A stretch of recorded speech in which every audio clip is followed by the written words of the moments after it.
2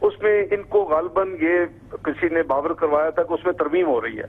تو ہم نے کیٹیگورک میں سمجھتا ہوں کہ ایز مسلمان اور ایز جو ہمارا آئینی ڈھانچہ ہے اس کے اندر ہے کہ تو اس کی ہم سوچ بھی نہیں سکتے. تو ہم نے ان کو کہا کہ اس میں نہ کوئی ترمیم زیر غور ہے اور نہ اس میں کوئی ترمیم کی جائے گی. ایک یہ ہمارا پہلا نقطہ جو ہمارا آپس میں طے ہوا, اس میں جو یہ نوٹ فرما رہے تھے ساری چیزیں, اور یہ میں آپس کی انڈرسٹینڈنگ جو میں عرض کر رہا ہوں کہ وہ اس کی بات کر رہا ہوں. دوسرا ان کا یہ تھا کہ جی آپ نے ہمارے 1000 سے اوپر لوگ پکڑ لیے ہیں اور ان میں سے بہت لارج نمبر وہ ہے جنہوں نے یہاں سے ذرا باہر نکلے ان کو پکڑ لیا یا کوئی حاجت کے لیے گئے یا کچھ کھانے کے لیے گئے. تو ان کو یہ ہماری انڈرسٹینڈنگ ہے جو پرامن احتجاج کرنے والے جو گرفتار ہوئے ہیں لوگ ان کو رہا کر دیا جائے گا. یعنی اگر ان کے خلاف کوئی ایویڈنس ہے کوئی توڑ پھوڑ کا یا اس طرح کا, وہ تو پرامن احتجاج نہیں ہے نا جی, تو وہ اس میں شامل نہیں ہے. تو انڈرسٹینڈنگ کی چونکہ میں کلیئر کر رہا ہوں, یہ دوسری بات تھی. تیسری بات جو ان سے ہوئی کہ توہین رسالت مآب صلی اللہ علیہ وسلم کے جو مقدمات ہیں وہ اس میں سزا یافتہ, یعنی مقدمات صرف نہیں, اس کو ڈیو پروسیس لا کے بعد اگر سزا ہو گئی ہے تو اس ایسے کسی شخص کو رعایت نہیں آپ دیں گے. ان کا آرٹیکولیشن بہت ڈفرنٹ تھی, لیکن جو طے ہوا کہ رعایت جو ہے وہ تو اس کا سوال ہی پیدا نہیں ہوتا. آپ میں یا کوئی بھی مسلمان تو سوچ ہی نہیں سکتا کہ وہ پروو ہو جائے کہ انہوں نے کیا ہے توہین عدالت, اور ایک تو ہوتا ہے فیک مقدمات ڈیو پروسیس لا میں کلیئر ہو جاتا ہے پھر. تو سزا یافتہ لوگ ڈیو پروسیس لا کے تحت اس کو بھی کوئی رعایت نہیں دی جائے گی. میرا خیال ہے یہ حیثیت مسلمان اور ہمارا عقیدہ جو ہے جو اس کے لحاظ سے یہ بھی چیز بڑی کلیئر تھی. چوتھی چیز انہوں نے کہا کہ جی ہمارے کچھ ساتھی جو ہیں 4 شیڈیول میں وہ ان کو غلطی سے یا مس انفارمیشن یا جو اپوزیشن یعنی اپوزٹ کو جو لوگ ہوتے ہیں مختلف فیکشنز کے, وہ اس طرح کی کوئی دشمنیوں میں بھی کچھ لوگوں کے نام آ گئے. ہم نے کہا جی کہ گورنمنٹ تو آلریڈی 4 شیڈیول کو نظر ثانی کر رہی ہے انٹیریئر منسٹری, اور اگر کوئی بے گناہ لفظ استعمال ہوا کہ بے گناہ اگر کوئی شخص ہوگا اس میں, اس کا نام آفٹر ڈیو ویریفیکیشن اس کو خارج کر دیا جائے گا. ویسے بھی میں سمجھتا ہوں کہ ہماری یعنی مورل اور لیگل اور یعنی ایک آئینی ذمہ داری ہے کہ اگر غلطی سے بھی کسی کا غلط چیز کے اوپر اس کو انوالو کر لیا گیا یا نام ڈال دیا گیا ہے, چاہے وہ 4 شیڈیول ہو یا ECL ہو, کبھی تو اس کو نام کو بے گناہ کو نکالا جائے. 5ویں ان کی جو بات تھی کامران صاحب وہ یہ تھا کہ جو علماء کرام کے اوپر وہ جو ایک بڑا میگا قسم کے وداؤٹ اینی ایویڈنس اگر مقدمات ہوں تو اس کو آپ کائنڈلی دیکھ لیں تو اس کا لفظ جائزہ کا لفظ یوز کیا گیا کہ اس کی واپسی کا علماء کرام پر جو درج مقدمات کی واپسی کا جائزہ لیا جائے گا. obviously it will be based on the tangible evidence and all this thing. یہ ہوا میں تو نہیں ہوگی یہ چیز. چھٹا ان کا میڈیا کے بارے میں تھا کہ حکومت تمام میڈیا جتنے چینلز ہیں ان کے اوپر جو فورس پروگرام ہے ان کو ڈائریکٹ کرے گا وہ بند کریں. تو ہم نے کہا کہ بھائی یہ ایک ریگولیٹر ہے, ایک قانون ہے, پیمرا اس کی ذمہ داری ہے. آپ اگر ایز پرویز رشید صاحب اگر ایز فیڈرل منسٹر پیمرا میں جا سکتے ہیں اور اپنا شکایت کر سکتے ہیں, اٹینڈ کر سکتے ہیں یا کوئی اور کر سکتا ہے, تو آپ کو اگر واقعی مٹیریل ہے جس پہ آپ سمجھتے ہیں کہ بچیوں سے بیٹیوں کے ساتھ فیملی کے ساتھ اس ٹائپ کا پروگرام مناسب نہیں ہے, تو آپ اپنے ثبوت لے کے آپ پیمرا میں جائیں. یہ اس پہ حکومت کوئی عمل دخل نہیں ہے. میڈیا آزاد ہے, پیمرا اس کا ایک ریگولیٹر ہے. تو یہ اوریجنل ان کی ڈیمانڈ کچھ اور تھی, تو یہ اسی طرح پہ لکھا گیا. یعنی انہوں نے جو لکھا ہے میں اس کو تائید کرتا ہوں کہ جو ہماری انڈرسٹینڈنگ یہی تھی کہ میڈیا پر جو کوئی اس کے پروگرام اس طرح کے ہو اس کی روک تھام کے لیے جو علماء کرام ہے ثبوتوں کے ہمراہ پیمرا سے رجوع کرے جو کہ قانون کے مطابق کارروائی کرنے کا مجاز ادارہ ہے یعنی ریگولیٹر ہے. اور آخری بات یہ تھی کہ انہوں نے اس کو آپ کو یاد ہوگا 10 نمبر 1 پہ رکھا تھا کہ نظام مصطفیٰ کا نفاذ کا حکومت اعلان کرے. ہم نے کہا جی دیکھیں یہ آپ کی جو بھی سفارشات ہیں آپ ریلیجس منسٹری کو وہ پیش کریں اس ضمن میں کہ آپ کی کیا تھاٹس ہیں. آپ کی ہر بندہ کی اپنی ایک انٹرپریٹیشن ہے ہر چیز کی. ڈاکٹر صاحب اس طرح سے یہ 7 پوائنٹس مکمل ہو گئے، اور اس کا مطلب یہ ہے کہ جب آپ نے یہ 7 نکات پہ ان کے ساتھ مفاہمت کی، جس کے بعد یہ پرامن طریقے سے دھرنا ختم ہوا، اور جس میں کہ جو بھی اس میں یقین دہانیاں یا جو بھی وعدے حکومت کی جانب سے ہیں اس پر ان کو یقین آیا، اور جس کے بعد انہوں نے یہ دھرنا ختم کیا ہے. اس لیے یہ کہنا کہ یہ کوئی مفاہمت نہیں ہے، کوئی بات چیت نہیں ہے، کسی قسم کا کوئی اس میں مفاہمت والی کوئی چیز نہیں ہے، اس کے بغیر یہ دھرنا ختم ہو گیا، تو یہ بات تو درست نہیں ہے. نہیں، یہ میرا خیال ہے کہ شاید کوئی الفاظ میں کچھ چڑاؤ میں کوئی ہو سکتا ہے، میں نے نہیں سنا کہ کس نے یہ کہا، لیکن یہ بات ایک کلیئر ہے کہ انڈرسٹینڈنگ ہے. اور ایون زبان جو الفاظ ہوتے ہیں وہ چونکہ ہر بندہ نوٹ کر رہا تھا، اور ان کی جو اوریجنل یا ان کے جو آرٹیکولیشن جو ان کی ڈیمانڈ تھیں وہ اس میں زمین آسمان کا فرق ہے. آپ کو بات پچھلی ان کی جو تحریری ڈیمانڈ جو میڈیا کے پاس ہیں وہ کمپیئر کریں گے تو یہ جو چیزیں ساتھ بالکل دیکھیں، بحیثیت مسلمان بھی، بحیثیت ایک ظاہر ہے کہ آنریبل کوئی بھی انسان یہ نہیں کر سکتا کہ اگر بات ہماری ہوئی ہے تو ہم اس کو اون نہ کریں. بالکل میں اس کو اون کرتا ہوں، اور میں نے بالکل اپنے جو ہے سوچ اور اپنی میموری کے حساب سے آپ کو 7 چیزیں جو طے ہوئی ہیں. نہیں ڈاکٹر صاحب، ظاہر ہے کہ یہ بالکل صحیح آپ فرما رہے ہیں. زبان دی ہے حکومت کی، آپ نے صرف شخصی زبان تو نہیں دی، آپ حکومت کے ایک انتہائی اہم رکن ہے. وزیر اعظم نے آپ کو بھیجا تھا بات چیت کے لیے، اس کے بعد آپ نے یہ زبان دی ہے. یہ جو ان کے لوگ رہا ہونے ہیں، جو کہ معصوم لوگ ہیں، جو کچھ ہے، اس حوالے سے یہ عمل کب شروع ہوگا؟ کیونکہ کراچی میں دھرنا ختم نہیں ہوا ہے، وہ کہتے ہیں کہ جب یہ لوگ رہا ہونے شروع ہوں گے اس کے بعد یہ دھرنا ختم ہوگا. تو اس کے لیے کیا اقدامات اٹھائے جا رہے ہیں؟ میں عرض کرتا ہوں کامل صاحب، آپ نے چونکہ الفاظ استعمال کیے، کلیئرٹی آج آپ نے فرمایا کہ وزیر اعظم نے آپ کو بھیجا ہے. بات یہ ہے کہ انہوں نے پبلکلی ڈیمانڈ 3-4 دفعہ کی تھی کہ ڈار صاحب سے ہم بات کریں. جی آپ نے فرمایا کہ وزیر اعظم کی اجازت سے آپ گئے تھے. میں بالکل اجازت سے، یہ میں تھوڑی سی کلیریفیکیشن کرنا چاہتا ہوں. میں نے کہا جی کہ اگر ہم بجائے دیکھیں، حکومت کے پاس یہ بالکل چوائس تھی کہ یہاں لا انفورسنگ ایجنسیز کے تقریباً 6,500 سے 7,000 لوگ موجود تھے. اس میں فوج بھی تھی، رینجرز بھی تھے، اور پولیس بھی تھی، سب لوگ تھے، ایف سی بھی تھی. تو اب 1,200-1,300 لوگوں کو ہینڈل کیا جا سکتا تھا. لیکن میں سمجھتا ہوں کہ کسی بھی حکومت کے لیے فرسٹ چوائس جو ہے وہ پیسفل جو ہے، اس کا کنکلوژن ہمیشہ فرسٹ پرائرٹی ہوتی ہے. یہ ہماری حکومت کا بھی یہی کوشش تھی کل سے کہ پیسفل ہو جائے، ورنہ جو ہے یعنی زبردستی پکڑنا یا ان کو پھر اریسٹ کرنا، تو وہ تو ایک چوائس تھی. اور اس میں جو کچھ ہوتا ہے آپ کو بھی پتا ہے کہ میں سمجھتا ہوں کہ اگر بزرگ بھی تھے، کسی کو اگر چوٹ لگ گئی، بچے بھی تھے، تو یہ ہم نے ایک اپنی نیک نیتی کے ساتھ پرائم منسٹر صاحب کی اجازت سے اور جو ان سے بات چیت ہوئی، تو بالکل میرے نزدیک جو ہمارا. ڈاکٹر صاحب، یہ رہائی کب شروع ہوگی ان لوگوں کی؟ جو اصل چیز ہے، جو کہ مٹیریل چیز جو ان کے ہاتھ میں آئے گی کہ ان کے لوگ رہا ہو جائے، یہ کب شروع ہوگا؟ احتجاج یعنی جن کے اگینسٹ کوئی ایویڈنس یا کوئی وہ نہیں ہے، اور وہ جو اس طرح انٹر ہونے سے یا ایگزٹ کے پکڑے ہوئے ہیں، وہ ان کی رہائی انشاءاللہ شروع فوری طور کے اوپر اس پہ کام ہو رہا ہے، اور امید ہے کہ انشاءاللہ 24 گھنٹے میں ان کی رہائی ہوگی.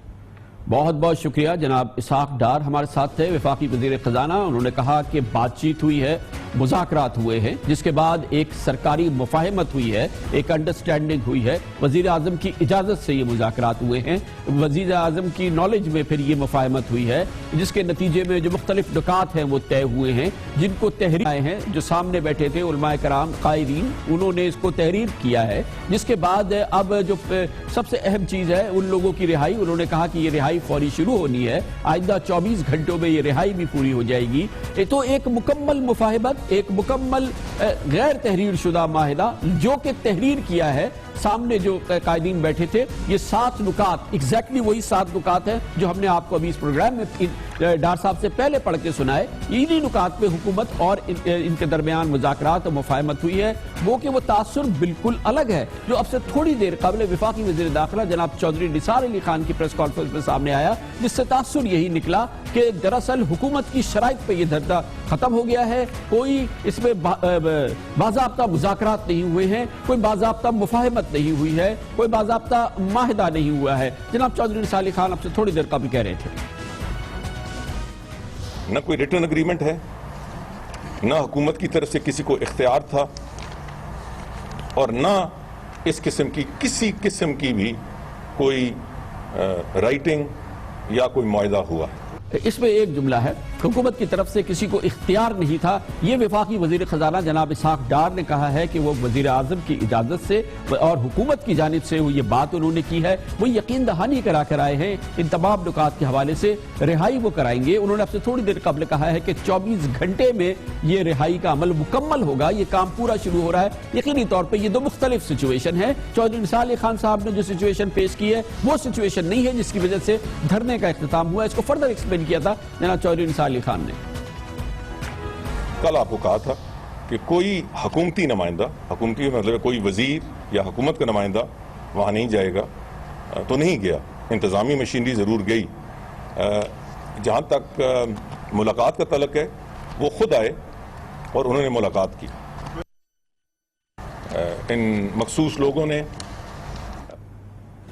بہرحال یہ مذاکرات بھی ہو گئے اور اس کے نتیجے میں بہرحال ایک مفاہمت ہوئی، حکومتی مفاہمت ہوئی، اور ظاہر ہے کہ وہ پوزیشن بالکل مختلف ہے۔ جو جناب اسحاق ڈار ہمیں سنا رہے تھے وہ پوزیشن قدرے مختلف ہے جو جناب چودھری نثار علی خان ہمیں بتا رہے تھے، اور یہ حکومت کی دو اہم شخصیات کے درمیان جو گفتگو ہے وہ آپ نے سنی ہے، فیصلہ آپ نے کرنا۔ لیکن یہ بات یقینی ہے کہ جب دھرنا ختم ہوا ہے تو یقین دہانی پہ ختم ہوا ہے، بقول اسحاق ڈار صاحب کے ایک مفاہمت کے تحت ختم ہوا ہے۔ ایک 6-7 نکات ہے جس پر بات چیت ہوئی ہے، جس کے نتیجے میں یہ دھرنا جو ہے وہ اختتام پذیر ہوا ہے۔ ایک بہت اہم بات ہے کہ اب حکومت کی جانب سے اعلان کیا گیا ہے، جناب چودھری نثار علی خان نے کہا کہ آئندہ کبھی ڈی چوک پہ ریڈ زون میں نہ کوئی اجتماع ہوگا، نہ کوئی دھرنا آنے دیا جائے گا۔ اس سلسلے میں مکمل پابندی ہوگی، معاملے کو پارلیمنٹ میں بھی لے کے جائیں گے، تعمیرات کی جائیں گی، جس کے بعد اس بات کو ناممکن بنا دیا جائے گا کہ وہاں دھرنا ہو سکے۔ اس پوری صورتحال پہ بات کریں گے اور اس کے لیے ہمارے ساتھ موجود ہیں اسلام آباد کے سابق انسپیکٹر جنرل پولیس جناب طاہر عالم۔ بہت بہت شکریہ طاہر عالم صاحب۔ یہ فرمائیے گا کہ اس سے پہلے بھی کبھی حکومت نے دھرنے دینے کی اجازت نہیں دی، کبھی بھی حکومت کی منشا سے لوگ یہاں پہ اکٹھے نہیں ہوئے، پچھلے 4-5 اہم واقعات ہیں، آج پھر حکومت کہتی ہے کہ آئندہ ایسے نہیں ہونے دیں گے۔ کیوں نہ، آپ کے خیال میں بنیادی وجوہات کیوں ہے؟ کیا ہے حکومت کیوں ہر بار ناکام ہوتی ہے؟ میرا خیال ہے سب سے بڑی بات ہے کہ فیصلہ کرنے میں تاخیر یا پراپر فیصلہ نہ کر پانا۔ روکنے تو ہر حکومت چاہتی ہے، ہر وقت یہ حکم ملتا ہے کہ نہیں آنے دینا، لیکن کیا نہ آنے دینے کے لیے طاقت استعمال کر سکتے ہیں؟ یہ وہ سوال ہے جس کا جواب پولیس کو فوری طور پر نہیں مل پاتا۔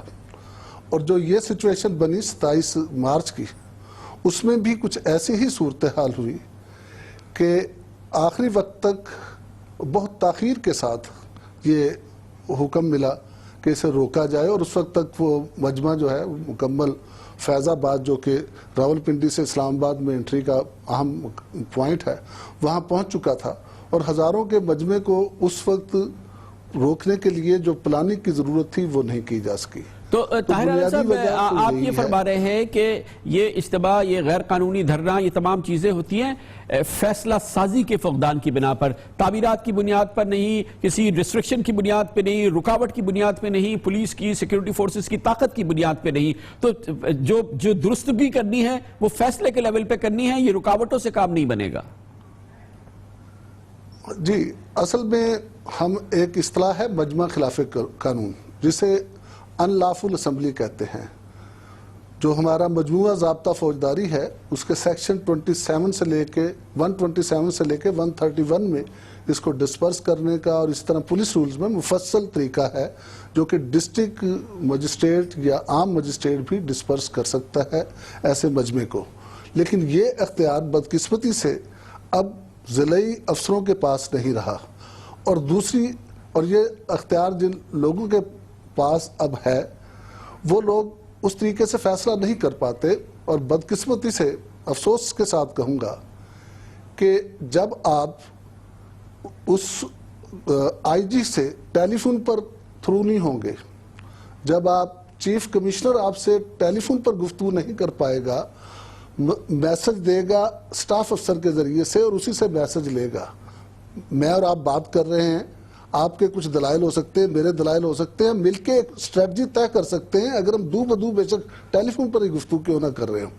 تو ایسی صورتحال میں اس طرح کے واقعات جو ہیں ہو سکتے ہیں۔ ڈیفینیٹلی اس میں